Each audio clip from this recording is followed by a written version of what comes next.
E abrindo aqui o Evangelho segundo o Espiritismo, saiu no tema Missão do Homem Inteligente na Terra. Não vos ensoberbais do que sabeis, porquanto esse saber tem limites muito estreitos no mundo em que habitais. Suponhamos sejais sumidades em inteligência nesse planeta. Nenhum direito tendes de envaidecer-vos. Se Deus, em seus desígnios, vos fez nascer num meio onde pudestes desenvolver a vossa inteligência, é que quer a utilizeis para o bem de todos. É uma missão que vos dá, pondo-vos nas mãos o instrumento com que podeis desenvolver, por vossa vez, as inteligências retardatárias e conduzi-las a ele. A natureza do instrumento não está a indicar a que utilização deve prestar-se. A enxada que o jardineiro entrega à sua ajudante não mostra a esse último que lhe cumpre cavar a terra? Que diríeis se esse ajudante, em vez de trabalhar, erguesse a enxada para ferir o seu padrão? Diríeis que é horrível e que ele merece expulso. Pois bem, não se dá o mesmo com aquele que se serve da sua inteligência para destruir a ideia de Deus e da providência entre os seus irmãos? Não levanta ele contra o seu Senhor a enxada que lhe foi confiada para arrotear o terreno? Tem ele direito ao salário prometido? Não merece, ao contrário, ser expulso do jardim? Sê-lo-á, não duvideis, e atravessará existências miseráveis e cheias de humilhações, até que se curve diante daquele a quem tudo deve. A inteligência é rica de méritos para o futuro, mas sob a condição de ser bem empregada. Se todos os homens que a possuem dela se servissem de conformidade com a vontade de Deus, fácil seria para os espíritos a tarefa de fazer com que a humanidade avance. Infelizmente, muitos a tornam instrumentos de orgulho e de perdição contra si mesmos. O homem abusa da inteligência como de todas as suas outras faculdades, e, no entanto, não lhes faltam ensinamentos que o advirtam de que uma poderosa mão poderia retirar o que lhe concedeu. Ferdinando, o Espírito Protetor, Bordeaux, 1862. Então, vamos lá, pessoal. Vamos relaxar um pouco nossos pensamentos, afastando as preocupações do nosso dia a dia. Concentrando no momento de agora, onde nos conectamos a todos os nossos benfeitores espirituais, os médicos espirituais, enfermeiros, ao nosso querido mentor espiritual, Dr. Fernandes Queiroz, a doutora Cristina Santos, que nos orienta diariamente, e a dona Maria Cláudia Martins, que nos concedeu a oportunidade de podermos abrir esse trabalho nesse país, Austrália. E assim alcançamos, junto ao auxílio da espiritualidade, o nosso bem-amado Jesus. E pedimos a orientação e a oportunidade de aprendermos junto a todos esses benfeitores que nos auxiliam. Que nós tenhamos condições de transportar os ensinamentos e o aprendizado de hoje para os nossos corações, a fim de assimilarmos não somente tudo o que é nos passado, mas o amor que nos trará a oportunidade de auxiliar a muitos, o amor que Ele nos ensinou. E assim, com a Tua permissão, amado Mestre Jesus, com a luz da nossa Mãe Santíssima nos guiar, todos os tarefeiros e médicos que nos guiam e nos auxiliam, gostaríamos de dar por início a mais um trabalho de aprendizado. Maria Cláudia Martins, Spiritual Health Center. Assim seja.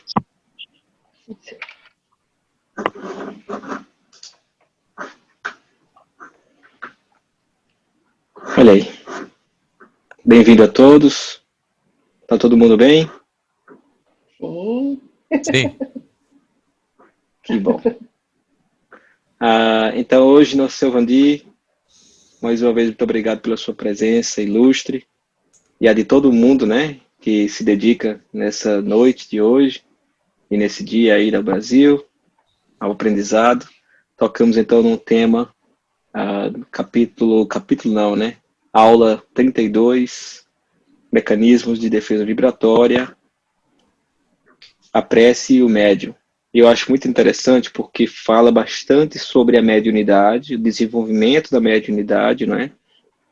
Eu acho que vai ser bastante interessante porque vai poder trazer muitas dúvidas das pessoas e como é feito esse desenvolvimento também no hospital espiritual, mas também aqueles questionamentos que todo mundo tem, não é? Quando está fazendo esse trabalho, quando está desenvolvendo. Mas antes da gente desenvolver, que a gente saiba o que é que a gente está entrando, né? Ou onde algumas pessoas dizem se aventurando, que não é uma aventura, né? É um compromisso. Então, vamos começar com as dúvidas. Eu coloquei duas ali, mas eu dou a oportunidade à Cíntia, já que ela tem que sair para o trabalho logo mais. Que tal se você começar, Cíntia? Tá. Seu Vandier, aqui no começo, né, a doutora Cristina fala, né, que a gente deve entender que a mediunidade não é só para receber comunicação espiritual, né? Ela fala das consequências fluídicas e projeções de memória. Essa projeção de memória eu não entendi. Você poderia explicar? Certo. A questão da projeção de memória e a mediunidade tem levado muitos médios a erros quanto à questão de mentor espiritual. Porque alguns espíritos, ele pode projetar na memória do médium uma voz mansa e passiva, mas a gente não identifica espírito por voz, identificamos pela qualidade fluídica do espírito. Ninguém identifica um espírito pela escrita, a gente identifica pela qualidade fluídica. E se o médium ele não tem uma sensibilidade para, de repente, ele captar uma energia diferenciada ou muito grosseira, ele vai cometer erros mediúnicos. Pode ser na psicografia, na psicofonia, então é muito perigoso para ele. Então, quando a gente fala de projeção de memória, existem as projeções de mistificações, existem as projeções obsessivas, e isso nunca foi estudado, né? Porque muitos médios, eles dizem, olha, eu tenho um mentor, sim, mas quando você vai avaliar a condição do mentor espiritual desse médium, ele não é um mentor. Se trata apenas de um espírito pseudo-sábio. Porque na questão de uma entidade pseudo-sábia, ela vai ter conhecimento, mas condição moral ela não tem nenhuma. Isso não vai ser identificado, entendeu? Então, esse estudo de hoje ele é muito importante, porque ele levanta o véu para várias questões relativas à mediunidade. Muitos chegam aqui, pacientes, dizendo que tem um mentor, mas chegam querendo se matar.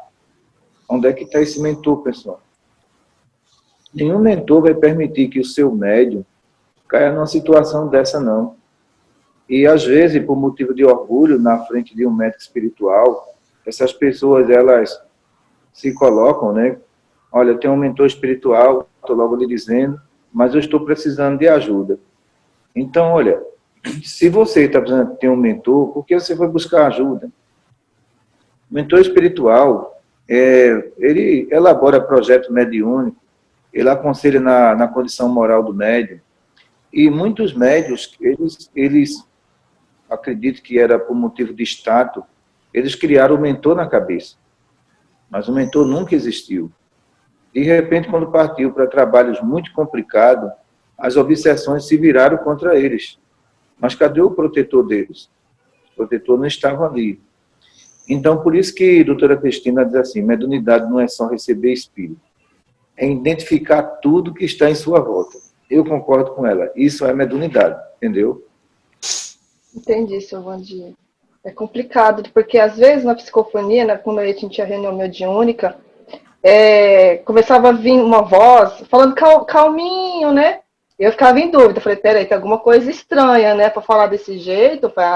Aí eu não dava comunicação, não, seu Vandir, que eu ficava com medo, ficava desconfiada, ficava insegura. Falei, ai, será que é algum espírito querendo me enganar? Aí eu acabava não dando comunicação, não. Deixa eu explicar uma coisa, a Cíntia, vê só, Cíntia, reunião mediúnica é menos responsabilidade na comunicação, porque a gente classifica aqui reunião mediúnica como uma emergência para atender o necessitado. A gente já não permite comunicação de mentor espiritual e mediúnica, já para não haver essa questão de insegurança dos médiuns, já que você está iniciando. Então, a gente deixa esse médium se adaptar só nas comunicações de entidades enfermas. Então, a função da mediúnica é essa, entendeu? Já na psicografia, a responsabilidade do iniciante é muito pouca. Ele vai ser enganado até pelo próprio pensamento dele. Mas depois de 2 anos, ele não pode ser enganado, ele já tem experiência. Então, o que eu digo aos médios aqui, a complexidade da psicografia é 10 vezes maior do que a psicofonia, eu digo a eles. Porque se você estiver perturbado, você dá uma comunicação de um espírito perturbado. Mas na psicografia é impossível você perturbar, escrever. E tem muito médico que escreve. Né? Então, quando a gente vai avaliar, diz assim, olha, isso aqui não está correto. Entendeu? Tem muito pensamento seu embutido na comunicação. Então, vamos dar uma melhorada, o que está acontecendo, se você quer ir para tratamento. Então, a psicofonia ela é muito mais fácil do que a psicografia. Entendi, seu Vandir, obrigada. E a penúltima pergunta é que tem uma... Desculpa, tem um problema? Está quase no final a minha pergunta. Não, pode fazer. Sim. A gente pode voltar depois para um outro ponto que eu queria voltar, que o senhor Vandir fez, mas é que eu não sei a hora que você vai sair, então pode fazer. Quando faltar 2 minutos para 7. Seu Vandir, a doutora Cristina também fala... Aqui essa parte, né? Existe espírito que anula a força de atração magnética e fica na repulsão magnética. Aí também não entendi, não. Vamos lá.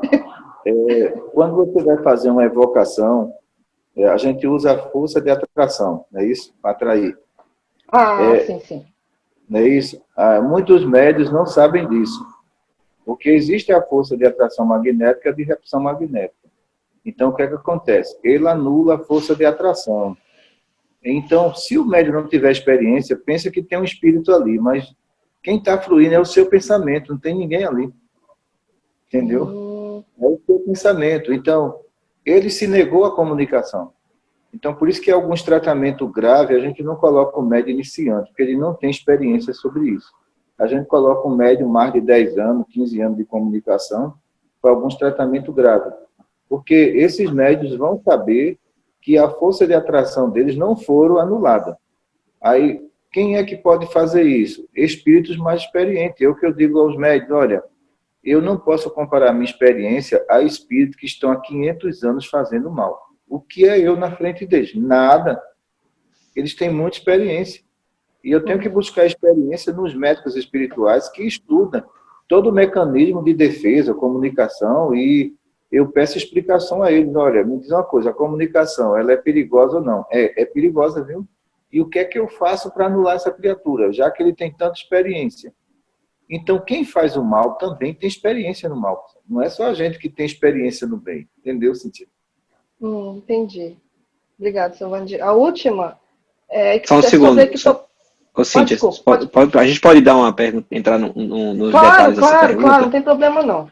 Não tem problema não. É só para ver assim, se algo se tem, porque a gente está entrando muito no assunto lá dentro do material, que aí pode ser que outras pessoas tenham perguntas dentro dela, sabe? Então não tem problema não, fica eu, por exemplo, já tenho, a Samra também já botou ali que também tem uma. Talvez seja, é o mesmo tema também, Samra, desse questionamento, não? Não é. É porque é uma pergunta meio longa, assim, não sei como fazer, eu só coloquei para ficar ali.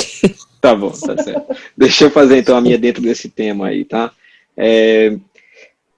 Essa força de atração magnética e força de repulsão magnética, seu Vandir, que o senhor está falando, eu já me vi em situações em que tive espíritos presentes próximo, no período até noturno, né? de mim entrando no meu campo magnético e eu conseguia fazer a repulsão daquele espírito. E ele voltava. Não me pergunte como é que eu consegui fazer a repulsão, mas era uma força de pensamento que eu fazia, assim, que eu dizia saia, e eu sentia uma energia saindo e tirava aquele espírito de próximo de mim. E ele voltava, não é? E somente quando eu parei, eu falei, peraí, eu não tenho que estar brigando. E eu fui fazer uma oração para essa pessoa. Foi que a gente entrou em uma comunicação ali naquele período noturno, porque era, na verdade, um familiar, né? Mas aí eu questiono assim, como é que é feito esse desenvolvimento dessa força de atração e repulsão dentro do hospital? Os médios que participam do QTMR e participam também do CME, que é o curso aberto, a médica explica isso utilizando até aqueles manequins, como é que acontece a força de atração, de repulsão. Então, ela explica tudo. Eu acho que depende da dedicação de cada um. Quando você quer aprender, você pergunta aos mais experientes. Quando você acha que já sabe, vai fazer errado, aí se complica. Entendeu? Então, acho que eu sempre perguntei aos espíritos se eu devo ou não fazer. Você não tem experiência, então não vou fazer. Mas eu quero aprender. Então, eles disseram, eu lhe ensino. Então, tá certo, eu quero aprender. Eu tenho interesse em aprender. Então, a força de repulsão magnética, a prece, você pode afastar. Salmo 91, prece de Carita, você pode afastar aquele espírito, entendeu? A prece é uma força de repulsão, ela não é só de atração. Ela também tira do campo magnético. Então, o mecanismo que você usou aí foi a força do pensamento. Naquele momento que você disse saia, então, imediatamente a força de repulsão foi acionada. Mas é interessante que ele não ia para longe, aí ele voltava, entendeu? Ele ficava próximo, porque se houvesse uma expansão do seu campo magnético, cada vez que ele vai se expandindo, menos chance de comunicação o espírito tem. Porque a força de repulsão, ela pode chegar até 2 metros quadrados, então aí não tem como ele se comunicar. Agora, se você achou que resolveu a situação e relaxou, aí ele volta de novo. E teve um questionamento também meu aí, numa pergunta anterior que o senhor falou ali sobre os mentores. E é uma prática bastante comum dentro do movimento espírita, em que as pessoas referem-se a todo mundo, todo médium, ter um mentor. Não, você tem que olhar, leve o seu pensamento para o seu mentor espiritual, né? Fale com o seu mentor espiritual. E o que eu aprendi com o passar do tempo é que existe, na verdade, uma confusão entre o mentor e o anjo da guarda. Né, que as pessoas utilizam o nome mentor, mas na verdade não é um mentor, é o anjo da guarda. Pelo plano espiritual, existe por um acaso você deixaria de receber o auxílio para essas pessoas que têm esse equívoco do seu anjo guardião, porque você está referindo ao seu mentor, ou não necessariamente? Eu acho que ninguém pode ter mentor para alimentar o ego, né, a vaidade, né, do jeito nenhum. E às vezes o mentor imaginário pode complicar a existência inteira de um médium. Porque o que a gente fala, nós temos aqui em média 400 voluntários. Desses 400 voluntários, se tiver aqui, só tem 2 que veem com mentor espiritual. O restante, o anjo de guarda, para acompanhar a mediunidade. Porque qual é o mentor na função da mediunidade do médium? Então, esse mentor tem a função de orientar. É projeto mediúnico. Então, é projeto, às vezes, missionário, tá entendendo? Então, nem todos os médios vêm com esse projeto. Porque, às vezes, perdeu o mentor em vidas passadas por abusos da mediunidade, né? Comercialização da mediunidade. E a Justiça Divina vetou o projeto dele. Você vai só como médium, teu anjo de guarda te acompanha, mas projeto mediúnico não tem. Porque você faliu. Então, por isso que a gente encontra muitos médios com auxílio de anjo de guarda, mas de mentor espiritual dentro do projeto ele não tem. Pronto, Franciscano Xavier, Emmanuel era o mentor. Por quê? Emmanuel tinha um projeto com ele, entendeu? E toda a vida e obra de Chico foi orientada por Emmanuel, então ele tem um mentor. Aí o que acontece? Os médicos colocou isso como referência e disse, eu também tenho que ter um mentor. Chico tem um, mas Chico tem uma unidade missionária. Então já tem uns aqui que a gente nota que quando a gente olha para ele, diz, esse médio aí, ele veio com um compromisso muito grande. E quando você vai conversar com ele, ele diz, olha, eu sonho sempre com um senhor que diz que é meu mentor. E quando a gente vai confirmar, realmente existe. O projeto dele existe, está entendendo? Então, por isso que os médios ele têm que entender que o mais importante na vida é ajudar as pessoas, não é procurar o mentor. Isso ele pode surgir ou não, entendeu? E tem uns aqui que vêm fazer consulta. Doutora Cristina, eu quero uma consulta para saber quem é o nome do meu mentor. E a médica diz, você nem começou, você nem se decidiu na vida, e você já está querendo um mentor. Não, quero saber logo quem é ele. Mas isso é por vaidade, está entendendo? Então, alguns que eu vi aqui mesmo, trabalhadores que não ficaram aqui, que foram embora, porque eu não confirmei mentor. E teve trabalhador que chegou, olha, o senhor sabia que eu tenho uma mentora? Eu disse, olha, me desculpe, eu não estou sabendo não, estou sabendo agora. Mas eu vou confirmar com os médicos espirituais. Se for, não há motivo nenhum para eu negar. Se for, diga a verdade. E, de repente, eu cheguei e disse, olha, não existe mentor, não. Não existe mentor. E esses médios, eles se milindram e vão embora. E quando chegam lá fora, vão trabalhar com mentor imaginário e adoecem e voltam. Então, a gente não estava errado, a gente estava certo.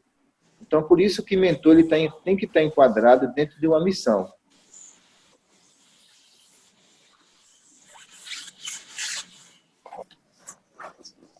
Muito obrigado, Silvandir. Desculpa, eu estava tirando do mute. Cíntia, você tem essa última pergunta aí? Tá, vamos lá então. Vamos rapidinho, que as meninas também têm pergunta. Silvandir, sobre a ectoplasmia, aqui a doutora Cristina fala, né? Diabetes, hipoglicemia, hipertensão. E quando a pessoa tem que a mão que soa demais, o pé que soa demais também, isso tem alguma coisa a ver? Tenho. É interessante que tem médios que liberam uma quantidade de ectoplasma pelo suor. Então, às vezes, a temperatura desse médio cai. Isso significa que ele tem uma sobrecarga no fígado de muito ectoplasma. O mais recomendável aí seria ele aplicar o passe, tá entendendo? Aí vai estabilizando isso tudo, ele melhora. Entendi, Silvandir, porque eu tenho. Porque minha Esse mão é soa demais. Às vezes dá distonia também, né? Então, isso tudo é ectoplasma. E como que eu faço se eu não tenho passe, Silvandir? Pega os algodãozinhos, bota na mão, 10 minutos antes de dormir, que ele vai estabilizando o ectoplasma. Ok. Obrigada, Silvandir. Francisco, obrigada. Obrigada, Silvandir, já acabou. Obrigado, Silvandir. Bom, eu vou deixar minhas duas perguntas para depois, porque como eu já comecei a fazer perguntas aí no meio da Cíntia, Samara, você quer fazer a sua, então? Sim. Vamos ver se eu vou conseguir falar. Aqui fala assim, né? A doutora Cristina fala que você não pensa o que não presta. Você é um médium, você está ouvindo tudo que se passa do outro lado. Se você der atenção a esses espíritos, eles formam uma linha de ligação. Se você não dá atenção, eles se afastam. Aqui tem a ver com a questão, né, de sintonia, né? Eu estava assim, esses dias passei uma semana bem, graças a Deus, estava bem em paz, assim, né? E aconteceu uma coisinha assim, e parece que ligou a chavinha e eu já mudei completamente. Minha energia, sabe, baixou assim, caí tão assim, fiquei tão cansada, nossa, e por uma bobagem, né? Isso, Silvandir, necessariamente seria essa questão de você dar atenção, né? Você dar uma abertura, né, ao que eu possa estar ouvindo, ou alguma outra coisa. O interessante é que a gente dá muita atenção à frequência negativa, né? Eu não posso me dar esse prazer de sintonizar nada negativo. É isso. Que a minha sensibilidade não permite, entendeu? Não permite porque eu vou adoecer em poucos minutos. E o médio, a gente tem que entender que a palavra médio já significa meio, né? Então, ele está entre o mundo físico e o mundo espiritual. Então, o que é que acontece? Tem muitos médicos que dizem assim, mas seu Vandir, eu tenho cada pensamento. Você não tem pensamento. Você captou pensamento, é diferente. Eu sei seu comportamento, eu sei quem você é. Então, você é uma pessoa boa. Então, você não vai produzir um pensamento desse. E, por falta de conhecimento, às vezes, os pensamentos de alguns médios levam ele a constrangimentos sérios. Quer dizer, pensamentos que não foram produzidos por eles. É pensamento pelo meio onde você está, o ambiente onde você está. Então, nós temos aí um trilhão de entidades em pouco espaço. Então, claro que naquele momento ali você vai ouvir alguma coisa, você vai sentir alguma coisa. Agora, se você não participar dessa sintonia e você esquecer, você vai criar o seu raidinho amador. É você, o seu raidinho amador está ali. Mas se o seu radinho amador, você entrar em sintonia, é complicado. Que eu digo ao pessoal, olha, nós não somos Wi-Fi ainda, somos um rádio amador. Entendeu? Aquele que dizia câmbio para falar. Então, nós temos essa dificuldade. Então, essa dificuldade que nós temos, como a gente tem que superar? Conhecer a si mesmo. Então, há pessoas boas que dizem assim, seu Vandilson é uma pessoa boa, agora eu só penso o que não presta. Você não pensa o que não presta. Você é um médium que tem uma alta sensibilidade auditiva. Você vai ouvir, você vai sentir, mas separe o que é seu. Você não é assim. E existem muitos espíritos que provocam essa reação para levar você ao constrangimento e o processo obsessivo. Porque você vai se sentir culpado, entendeu? E quando você se sente culpado, aí vem as aproximações, o domínio total, os processos obsessivos. Então, nem todos os médios, ele produz essa quantidade de pensamento negativo, não. É a própria mediunidade dele que ele está ouvindo ali, alguém conversando, e de repente passa para ele. Né?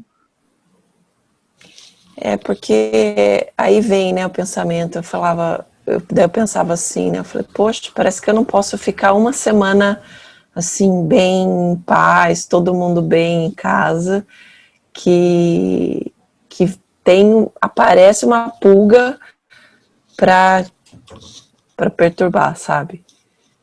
E aí eu estava até conversando com a minha terapeuta e ela falou assim, que é uma coisa, ela chama como se fosse um vício, né? Um vício de não poder ficar bem, de sempre ter que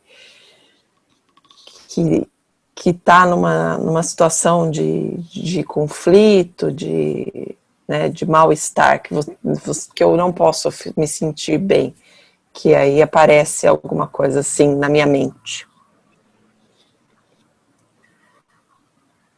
Mas entendi. Obrigada. Bom, então vamos seguir. Se alguém tiver alguma dúvida com relação a esse ponto, porque é uma coisa que todo mundo passa, né, Samela? É um aprendizado para todo mundo. Assim, a gente tem que se autoconhecer. A doutora Cristina mesmo nos diz, né, que nós temos o hábito de sintonizar mais com o negativo do que com o positivo. Faz parte do planeta que a gente vive. Posso falar? E como a gente distinguir, né?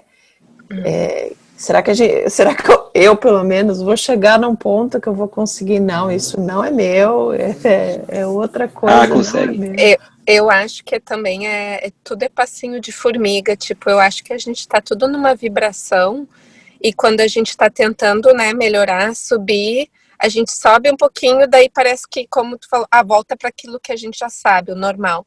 Mas daí começa a subir mais frequentemente, né, até que sobe daqui a pouco, mas demora, né, mas é que eu acho que demora tanto para a gente conseguir se adaptar àquilo ser o normal, não ser mais o anterior, o normal, sabe?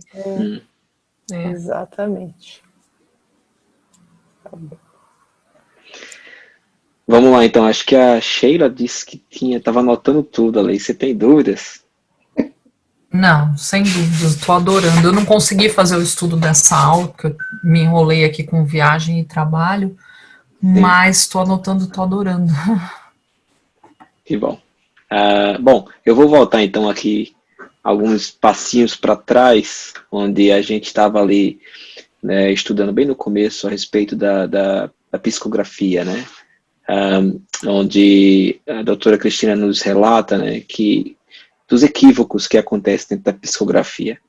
E eu relembro uma história do Chico Xavier, em que ele estava já de madrugada, acho que era 3, 4 horas da manhã, fazendo psicografia o dia inteiro, né, para aquelas cartas para as mães que ele fazia. E eu me recordo que essa história que ele psicografou, ele se equivocou em alguns nomes nessa psicografia dessa mãe, e a mãe chamou ele e disse: Chico, essa mensagem está errada.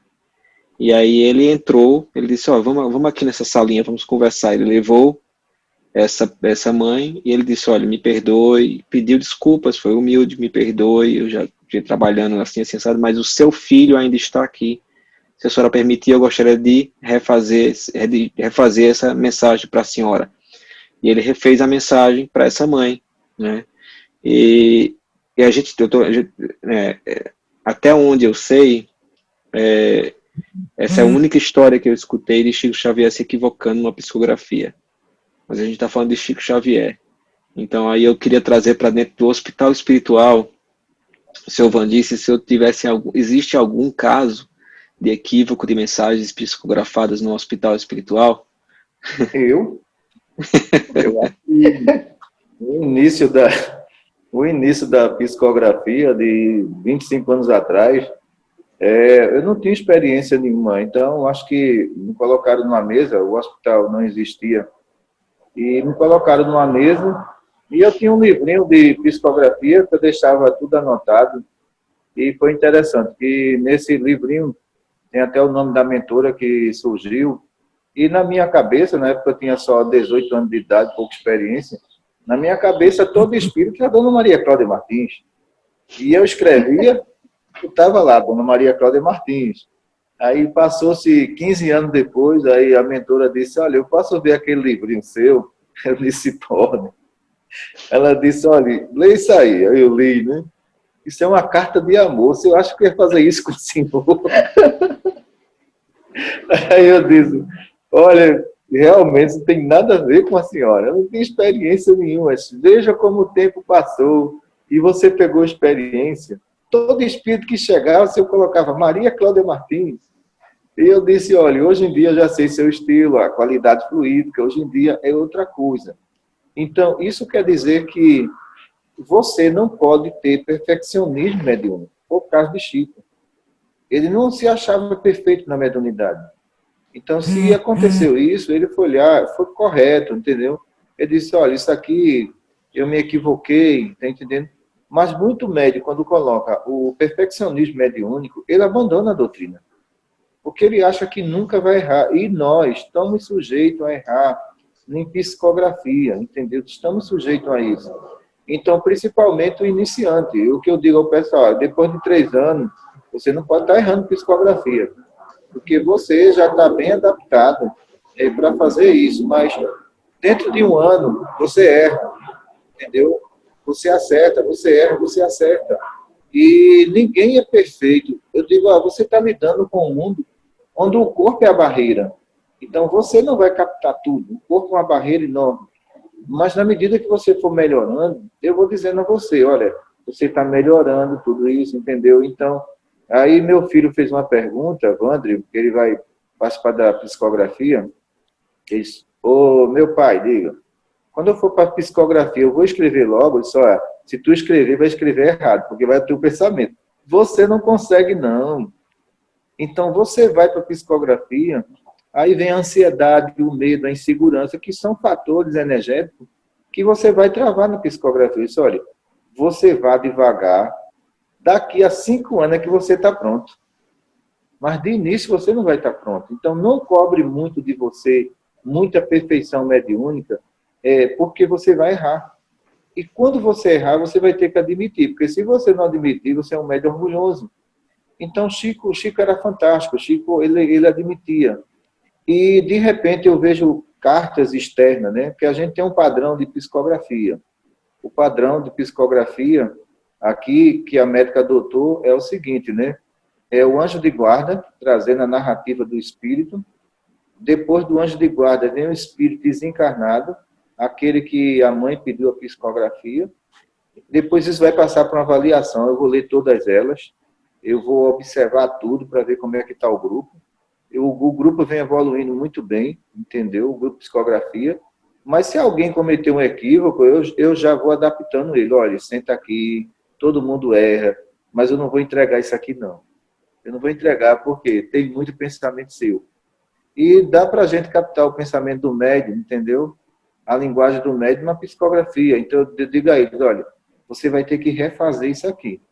Porque isso aqui não bate com a informação do espírito que a gente deseja. Então, vocês da Austrália ou da Itália não vão pelo perfeccionismo mediúnico. Isso acaba com qualquer médium, entendeu? Então, se alguém cometer um erro, Francisco for orientar, é para a sua melhora. Não é para diminuir a sua qualidade mediúnica de jeito nenhum. Porque foi como a mentora pegou o livro depois de 15 anos e disse, olha o que o senhor fazia, e agora olha o que o senhor faz. Agora melhorou, porque é a questão da prática e da pouca experiência que eu tinha com 18 anos de idade. Então, hoje já está mais tranquilo.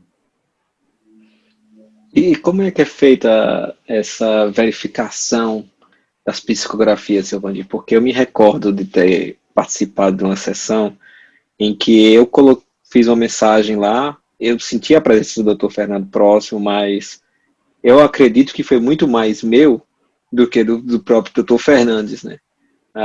Como é que é feita essa verificação dessas psicografias dos pacientes, dos espíritos que estão nos anjos guardiães que trazem mensagem, dos espíritos que estão internados? Olha, pode ter 100 psicografia aqui, mas a gente tem que avaliar tudo antes de entregar. Uhum. A orientação da médica é isso. Então, a gente pega, o pessoal já redigiu tudo no computador, está tudo lá, entendeu? Então, a gente vai pegando de uma por uma, lendo. Geralmente, eu faço isso 2 vezes, entendeu? Aí, se eu vejo que tem uma base daquilo que o espírito realmente pediu, a gente libera. Aqui tem um setor de psicografia, só cuida disso, né? Esse setor só cuida de psicografia. Então, eu já estou passando a experiência para o setor todo. Olha, para avaliar uma psicografia, a gente tem que fazer assim, assim, assim. Aí, elas já estão pegando isso. Então, tem psicografia que não chegou até a mim, ela já leu, só um dia está aqui. Isso aí você não vai entregar. Você não vai entregar porque tem muito pensamento do médium. Então, as pessoas não se preocuparam na responsabilidade que nós temos com o nome chamado doutrina espírita. E o pessoal psicografa de tudo e joga em redes sociais, sem se preocupar com o nome da doutrina. Isso é muito perigoso, porque muitas psicografias que eu vou ler, olha, por exemplo, psicografia de espírito superior, eles não falam muito, eles são muito objetivos. E tem psicografia de espírito superior que a gente encontra 15 parágrafos e ele não diz nada. Meu Deus, ele quer dizer o quê? Ele começou num tema, já pulou para outro. E a gente nota muita interferência dos médios nas comunicações escritas, principalmente nas de alta ajuda. Olha, parece Augusto Cury. É interessante. Escreve tudo em termos de alta ajuda. Quando a gente tenta mudar para filosofia ou ciência, eles não conseguem. Então, isso não existe mediunidade para alta ajuda. Quando você pega Francisco Cândido Xavier, Chico escrevia ciência, filosofia e religião, os 3 aspectos. Então, doutor André Luiz era a base científica. Emmanuel era a base filosófica e religiosa, entendeu? Então, aí você nota um médium completo. Mas um médium que ele vai sempre para a alta ajuda. Aí, quando você vai estudar o comportamento desse médium, ele lê muito livro de alta ajuda. E quando chega na psicografia, isso tem uma influência muito séria, entendeu? Então, eu digo sempre...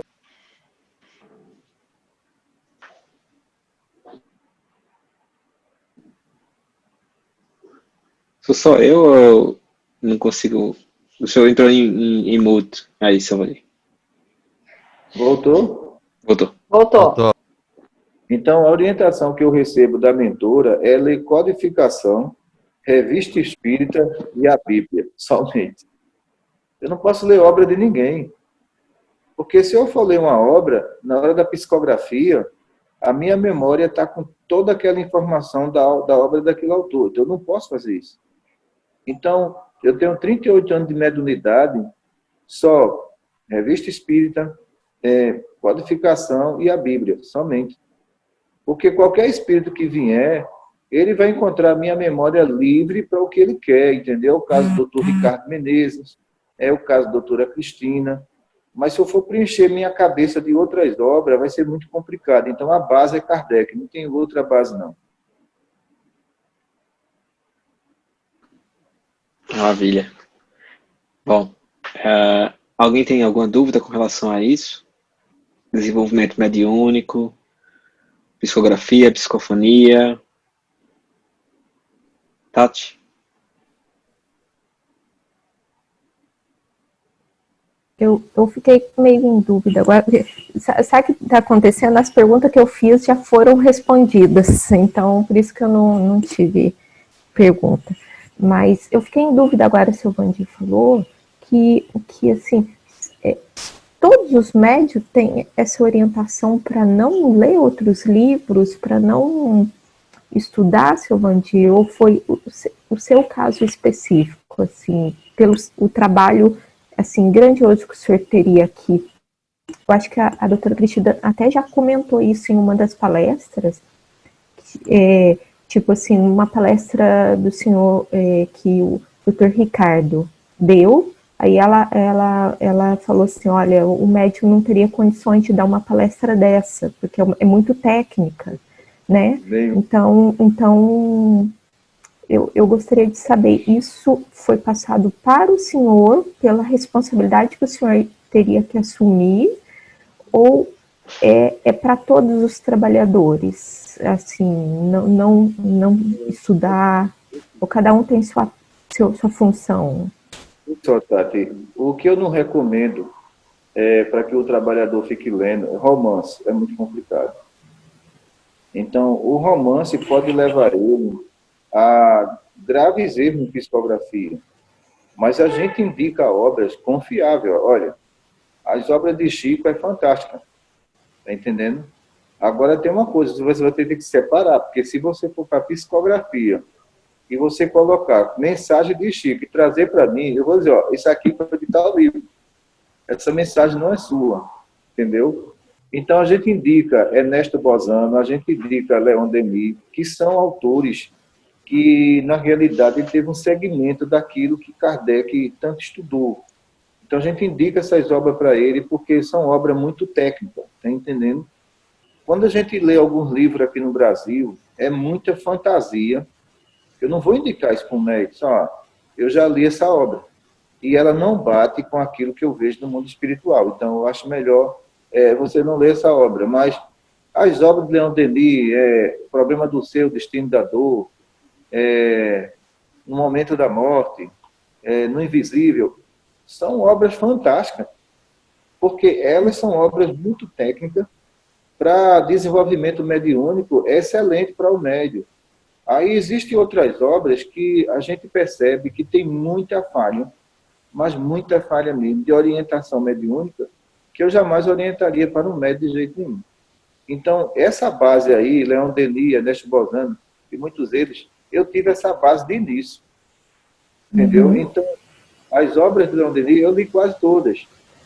Então, eu queria uma base técnica. Então, a mentora disse, olha, essa base é técnica, então você tem que ir para essa base. Porque na base técnica, o que é que acontece? Você não fantasia, é a realidade. Tá entendendo? É as obras dele. Então, eu estudei muito, muito mesmo. Então, eu passo a orientação para os médicos para esse segmento. Agora, a gente tem que ter um balanceamento aí muito grande, porque aqui no Brasil, a gente falou muito do Evangelho segundo o Espiritismo. E o que foi que aconteceu? Os pastores pegou isso e disseram, esse Evangelho aí é uma segunda Bíblia. Aí, vamos fazer o seguinte, vamos estudar a Bíblia e pegar trecho de lá e juntar com o Evangelho. Enfraqueceu muito a opinião deles. Porque agora as pessoas dizem, não, pastor, está na Bíblia também, que eu vi na palestra. Aí eles não têm argumentação. Mas essa orientação de ler outras obras, a gente passa para os outros médios, mas que essa obra seja mais técnica e fantasia nenhuma. Sim. Tá bom, obrigado, Silvandir. Silvandir, eu acho que tem um ponto muito interessante que, de repente, a gente podia retornar sobre a sensibilidade mediúnica, em que a doutora Cristina fala ali que o médium ele tem que saber captar quando tem uma energia positiva ou energia negativa, saber captar se tem um espírito ali que seja um espírito evoluído ou não, né, como uma forma de sentir também quando tem um paciente próximo, sentir se aquele paciente onde está a contaminação. Eu estou achando assim, para mim, pelo menos, está sendo um processo muito de aprendizado, muito interessante, porque não é um fator que nós estudávamos, nem mesmo no grupo mediúnico, que a Lília também participou, que eu participei aqui no passado, porque nunca foi focado nisso, né?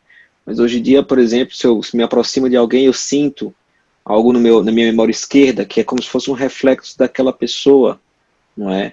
Ou então, no período noturno, ou então mesmo durante o dia, sem ter aproximação de ninguém. Estou em casa, estou trabalhando em casa, né? Não tem ninguém, absolutamente ninguém. Se aproxima o espírito, eu sinto na minha memória esquerda aqui como se fosse uma certa pressão, e aí eu vou ali, pego um eletrodozinho de bulbo no repulsor, boto, já passa. Mas é super interessante essa sensibilidade que a gente começa a captar dessas aproximações. Eu sinto hoje em dia, por exemplo, no período noturno, às vezes, tem algum obsessor, e ele chega no meu bulbo, quando ele se aproxima do meu bulbo, eu sinto meu bulbo tremer, né, fazendo como se fosse sabe esse choquinho que você sente no olho, às vezes? Que também é uma coisa que o Dr. Ricardo relata como uma sensibilidade mediúnica ali, né? Eu sinto no bulbo, às vezes, né? Eu acho muito interessante isso. Eu queria saber das pessoas, de vocês, se vocês também estão passando por essa experiência e se vocês têm dúvida com relação a isso. Porque foi bom você falar isso, Francisco, porque igual quando eu mandei um áudio para o Silvandir perguntando a respeito disso, né? Porque muitas vezes, eu não consigo distinguir se é o espírito que está se aproximando, sou eu, porque muitas vezes parece que sou eu que estou passando tanto mal, tão ruim, energia, eu não consigo. Falei assim, gente, sou eu. Às vezes eu me aproximo de certas pessoas, nossa, sou eu ou sou essa pessoa que está me transmitindo essas coisas, né? Ou sou eu espírito? Eu confundo muito ainda. Uhum. Existe o sintoma fluídico e existe a aproximação do espírito, né? O sintoma fluídico, ele não traz dor, ele traz incômodo. A presença da entidade é uma transmissão da dor que ele está sentindo. Aí vocês agora vão aprender a fazer da seguinte questão. Uma reação no corpo físico, a de uma ação fluídica, ela não provoca dor. A presença de um espírito, ele provoca dor, porque ele está transmitindo o que ele está sentindo para aliviar o sofrimento dele. Então, há essa diferença muito grande. Então, eu vou compreender o que é uma ação fluídica. Então, um arrepio é uma ação fluídica, entendeu? Então, uma irradiação no tórax é uma ação fluídica. Uma dor no tórax já não é uma reação fluídica. Já é a presença de alguém pedindo socorro, entendeu? Um arrepio na cabeça não é a presença de um espírito, é uma ação fluídica do ambiente. Mas uma dor de cabeça intensa que não passa com analgésico já é a presença de um espírito. Então é muito fácil a gente distinguir agora. Eu vou aprender, Silvandir, prometo. Interessante isso falar isso, Silvandir, porque eu tive essas experiências aí, inclusive essa dor na cabeça que o senhor relatou, em que na semana passada eu estava com isso. E foi somente nas orações, na vibração de terça-feira, que a gente faz vibração para os necessitados, para as pessoas doentes, né? E eu incluo os espíritos também doentes. Porque quem de nós é sadio num planeta como esse, né? Mas, e aí foi quando esse espírito foi auxiliado. E foi somente aí que essa dor passou. Mas é muito interessante essa explicação que o senhor nos deu. Muito obrigado. No domingo eu encontrei uma amiga que eu não vejo tão frequente. A gente ficou no carro dirigindo uma meia hora junto. Tá, daí chegamos num lugar, eu comecei a sentir essa dor de cabeça. Daí voltei para casa, também é dor de cabeça. Daí piorando, não passava. Daí começou a tomar remédio, tomar bastante água, peguei a pilha, fiquei colocando pela cabeça. Daí passou a noite inteira a dor de cabeça, me acordei com dor de cabeça na segunda-feira. Daí eu coloquei o eletrodo na nuca, não adiantou. Daí eu coloquei no peito, no meio em cima do estômago, né, da boca do estômago, daí passou. Mas olha, demorou, viu? Mas adiantou depois de várias tentativas. Então, realmente... Qualquer lugar, né? E eu acho que no era caso dela, no devia seu ser um caso aí, espírito, foi né? Sei lá. contaminação interna. Não foi. Não, As então. internas, elas causam dores, porque ela vai pressionar os órgãos. Aí quando você colocou o eletrodo no timo, aí o timo tem vários canaizinhos internos que ele pode puxar essas energias. Então, quando você colocou, aí ele puxou essas energias. Toda contaminação interna, ela vai causar pressão em qualquer órgão, entendeu? Então, o timo poderia ser usado, ele retira. Quando ela foi para o coronário, ela não conseguiu, porque não foi superficial a contaminação, ela foi profunda. Uhum. Nem com medicação passa quando é profunda, viu? Sim. Obrigada. Pois é, estamos quase chegando no nosso tempo. Quem mais tem pergunta? Bruno, você tem alguma dúvida? Não, por enquanto estou bem. Certo. Aprendendo Vai bastante. lá. Que bom. Vai lá, Tati. Eu não sei se foi falado, mas assim, quando fala lá no estudo, o estado anímico ou autocomunicação, ele acontece porque o médium é inexperiente ou porque o médium não é vigilante? Eu acredito que ele não é vigilante, porque para um sonâmbulo, ele provocar um estado anímico é muito complicado. Ele não vai manter essa passa por muito tempo, porque para ele expressar o conhecimento do espírito que ele vai incorporar, primeiro... Ixi, seu bom de travou.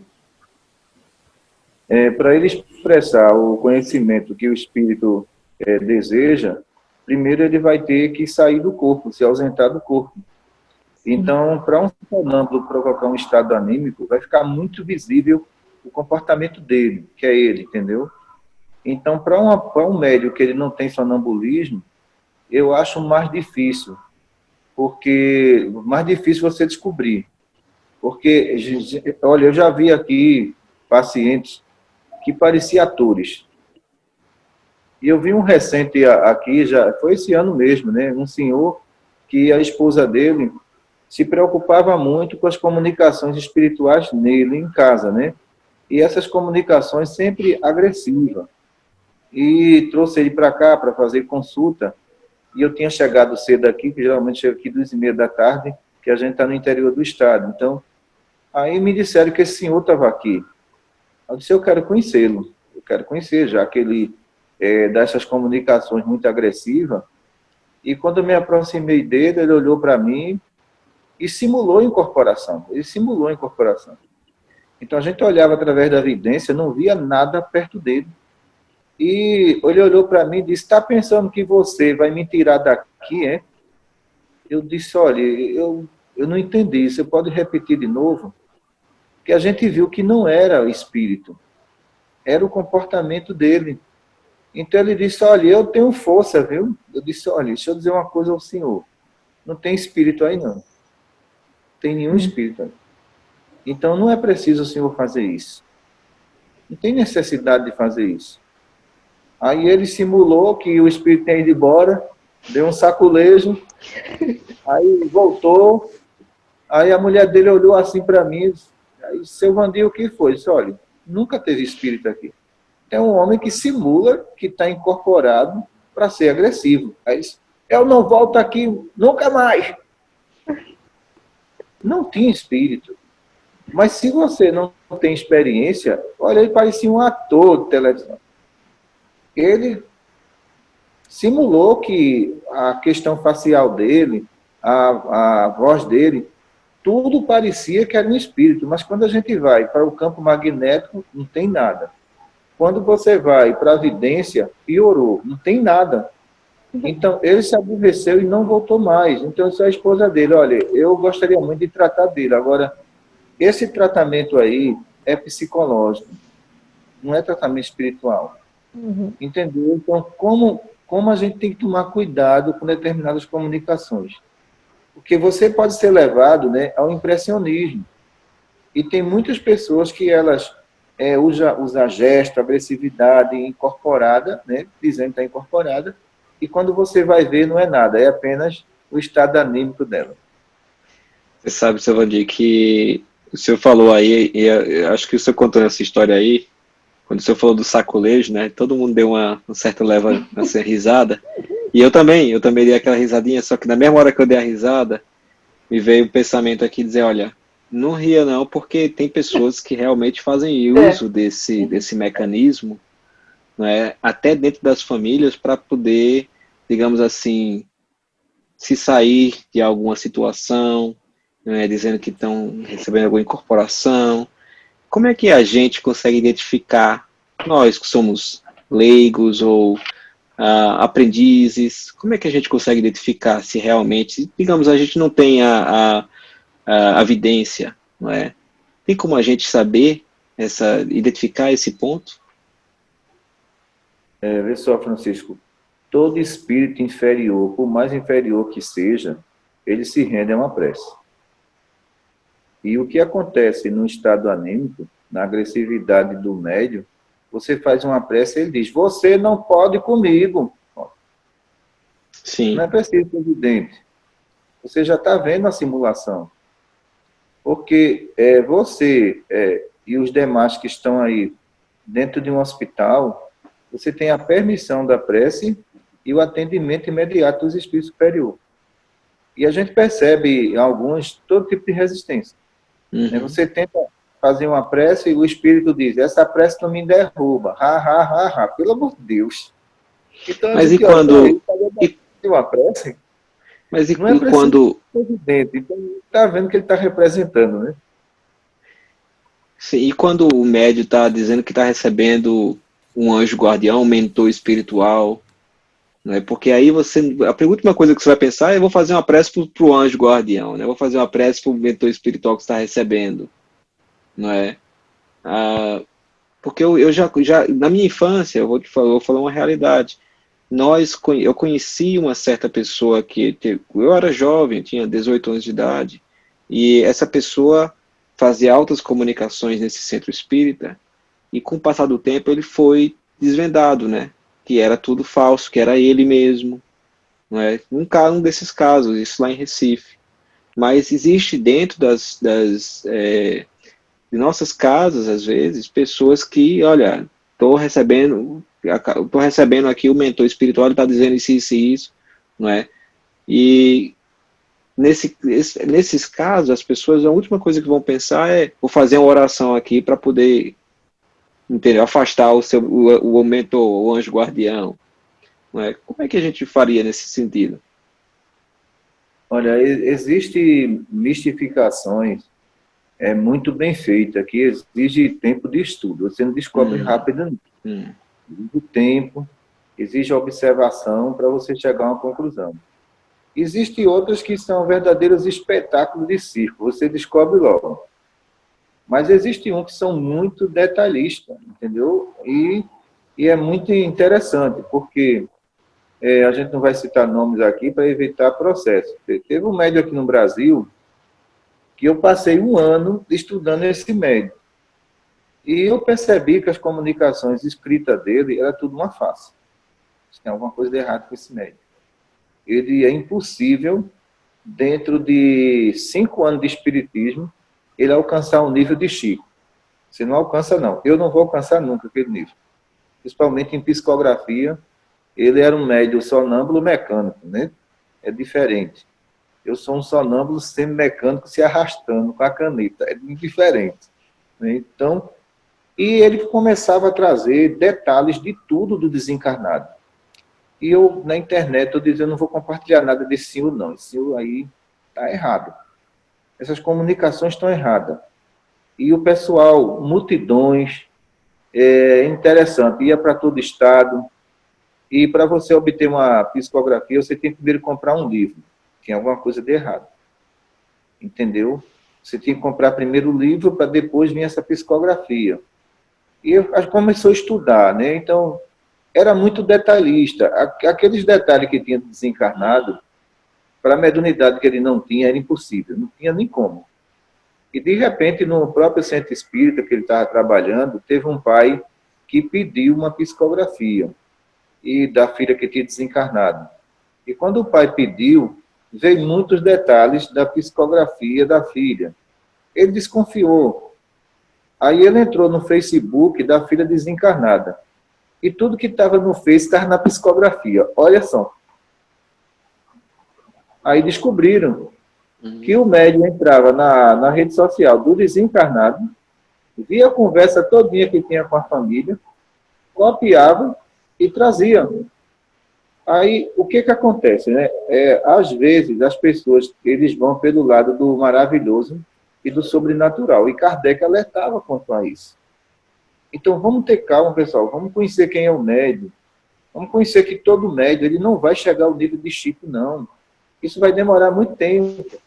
E tem médium que busca a posição de Chico. Olha, meu Deus do céu, é um tormento. Então, tem médium que quer ser a cópia de Chico, é impossível, não tem como você chegar ali não, entendeu? É outro nível. Aí, esse médium foi desmascarado, né? Então, 120 pessoas processou ele por danos morais. Então, já fazia mais de 5 anos que ele fazia isso. E eu apenas dentro de um ano, analisando tudo que ele fazia e estava errado. E as pessoas não viram na internet que ele trazia uma psicografia que ele colocava aqui, e debaixo do biru ele puxava outra. Aqui ele puxava debaixo do biru, aqui ele trazia de casa, então ele guardava uma e colocava outra. E essas pessoas, eu sinto muito por elas ter sido enganadas, né? Então, foram muita mãe que chorava, mãe decepcionada, espiritismo perseguido mais uma vez no Brasil, sendo levado ao ridículo. E eu sempre dizia uma coisa, olha, eu sempre disse, esse médium está errado. Ninguém consegue o que ele consegue aí, não. É impossível, entendeu? E quando descobriram, então, aí foram ver a vida social do médium. Então, na vida social do médium, ele tinha comprado um apartamento em Copacabana, do mais caro que tinha. Então, pelo amor de Deus, Chico jamais faria isso. Entendeu? Então, por isso que existem mistificações que você vai estudar 1 ano, 2 anos para chegar à conclusão.